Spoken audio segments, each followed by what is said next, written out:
հարգելի ներկաներ, չէ, ես շատ կարճ կխոսամ, որովհետև եւ կփորձեմ կանգ առնել ոչ թե բյուջեի վրա, որը ինքը քննարկման համար հետաքրքրություն չի պարունակում, քանի որ եւ իր ծավալներով եւ ծրագրերով շատ սահմանափակ է։ Մենք ունենք 2026 թվականի համար 376 միլիոն մենք խնդրել էինք ֆինանսների նախարարությունից, որից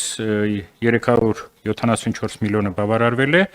2.3 միլիոն պակաս ավելի, ինչը մեզ համար ճգնաժամային կատաստրոֆիկ չէ, այսինքն մենք այստեղ որևէ խնդիր չունենք, հաշվի առնելով նաև, որ մեզ մոտ մոտորապես մենք ունենք մոտ մեր հաշվարկներով մոտ 8 միլիոն, որը ձևավորվում է մեր հավելյալ բյուջեն բաղկացած տարեկան տույժերից եւ турքերից եւ մենք կփորձենք այն ծրագիրը, որ իրականացնում ենք, մենք կատարել։ Իսկ ծրագիրը մենք իրականացնում ենք ցավոք առ այսօր մեկ ծրագիր,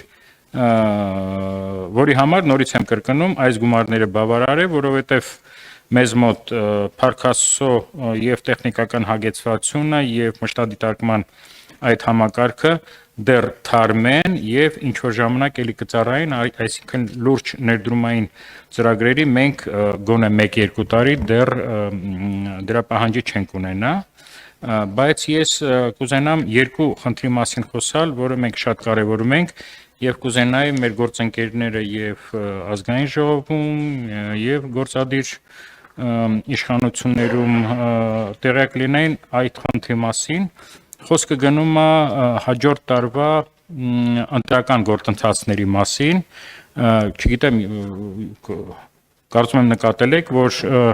Հայաստանի պատմության ընթացքում այդպիսի խիտ տարի չի եղել, այսինքն բացի ազգային ժողովի համապետական ընտրություններից, մենք ունենք նաև ընտրություններ 9 մարզային կենտրոններում եւ ըստ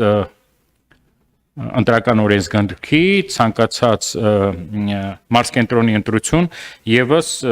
կանոնակարգվում է եւ մշտադիտարկվում է հեռուստատեսության Եվրազիայի հանձնաժողովի կողմից։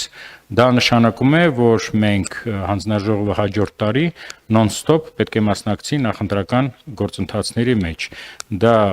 ազգային ժողովի ընտրություններն են եւ սեպտեմբեր, հոկտեմբեր եւ դեկտեմբեր, հա?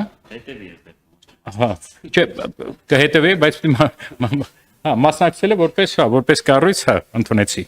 սխալ ձևակերպումը, եւ այստեղ մենք տեսեք ինչ խնդիր ունենք, որը ես փորձեմ ձեզ հասցնել,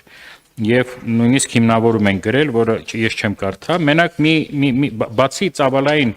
այս ընտրական process-ների, որովհետև յուրաքանչյուր մարզկենտրոնի ընտրությունները նույնչափ նրանք հետաքրքրություն են ներկայացնելու լրատվամիջոցների համար եւ մեր քանակը մշտադիտարկումներում էապես մեծանալու է, դա մեկ, եւ երկրորդը, եթե 2021 թվականի ընտրությունների ժամանակ մեզ մոտ լսողական ծրագրեր հեռարձակում են 83 իրավաբանական եւ ֆիզիկական անձ, ապա 2025 թվականի հոկտեմբերի ամսվա դրությամբ արդեն 112։ Դա նշանակում է, որ արդեն մոտ 30%-ով մեծացել են հեռարձակողների քանակը եւ բնական է իրենց մշտադիտարկումը բոլորի մեզանից հավելյալ ռեսուրսներ եւ ֆինանսական եւ տեխնիկական եւ մարդկային խլելու են եւ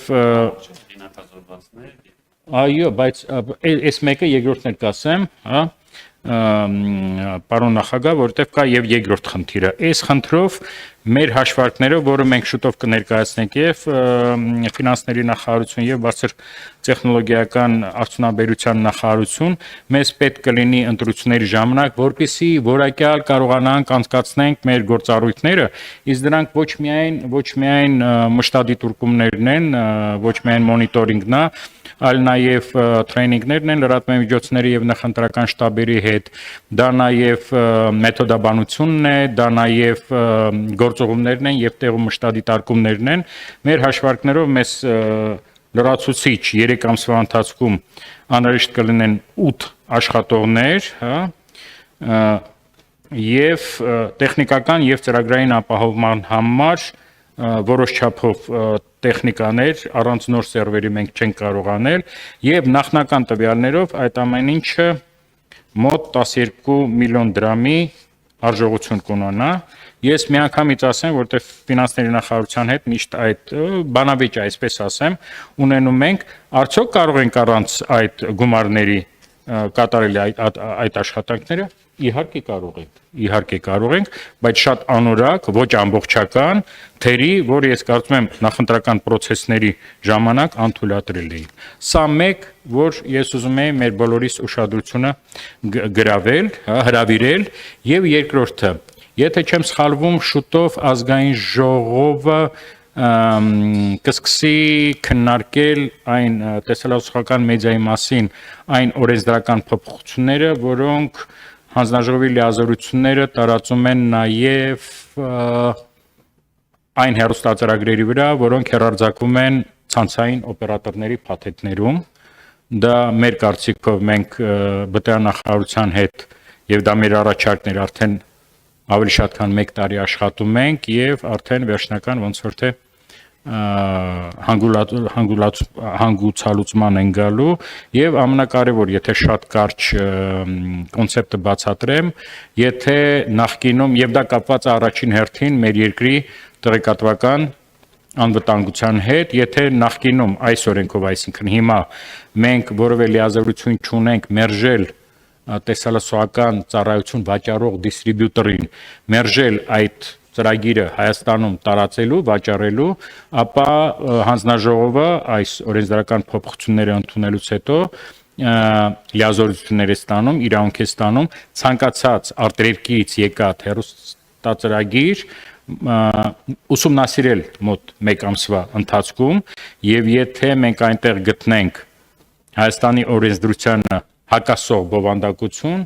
իսկ դա գիտեք եւ ազգային խտրականությունը եւ բռնության կոչերն են եւ պատերազմի հրահրումն է եւ այլն ամբողջը չասեմ, դա մեր օրենքի 9-րդ գլուխն է, ապա մենք իրավունք ունենք չթույլատրել, որպեսզի այդ ծրագիրը տարածվի Հայաստանում։ Ամենազարմանալին ա, որ մենք առ այսօր մենք այդ իրավունքը չունենք եւ դուք շատ լավ գիտեք, որ Հայաստանի տեղեկատվական սողոսկում են եւ անորակ ծրագրեր եւ մարդատյաց ծրագրեր եւ բացահայտ ռոպագանդիստական ուղղություն ունեցող ծրագրեր, որոնք մեր կարծիքով այսօր ծավալված հիբրիդային պատերազմի, բաղկացուցիչ մասն են, սա շատ կարեւոր է եւ երկրորդը մենք հանձնաժողովը նաեւ իրավունք կունենա, եթե իր գործունեության ընթացքում այս կամ այն օտար հեռուստածրագիր փոխի իր բովանդակությունը, այսինքն, չգիտեմ, մշակութային էր, բայց այդ մշակութային ծրագիրը փոխի իր խմբագրական քաղաքականությունը եւ փորձի ելի միջամտել Հայաստանի ներքին կյանքին կամ կոպտորեն խախտել Հայաստանի օրենսդրությունը, ապա հանձնաժողովը նորից իրավունք ունենա կասեցնել այդ ծրագրի հեռարձակումը ցանցային օպերատորներում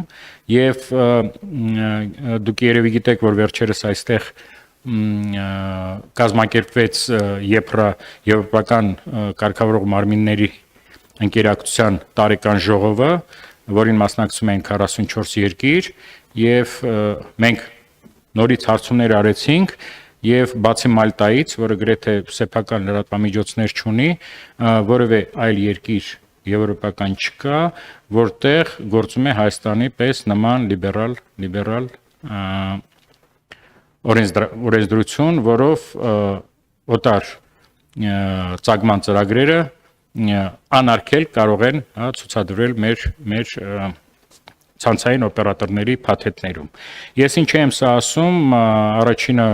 կարևորելու համար այս օրենսդրական փոփոխությունները եւ երկրորդը, քանի որ ծավալը մեր մշտադիտարկումների իապես մեծանալու է, ապա շատ հնարավոր է, որ մեզ նորից հավելյալ գումարներ անհրաժեշտ լինեն, բայց քանի որ մենք չգիտենք ծավալը այդ աշխատանքների, մենք չգիտենք այն նաև պրոպագանդիստական կանալների քանակը, որը ավելի մեծ մանրակրթությամբ պետք է ուսումնասիրվեն, ապա մենք կարծում ենք, որ հանձնաժողովին ժամանակ պետք է լինի, որպեսզի այդ նոր օրենսդրական փոփոխություններով աշխատեն եւ նոր մենք հասկանանք մեր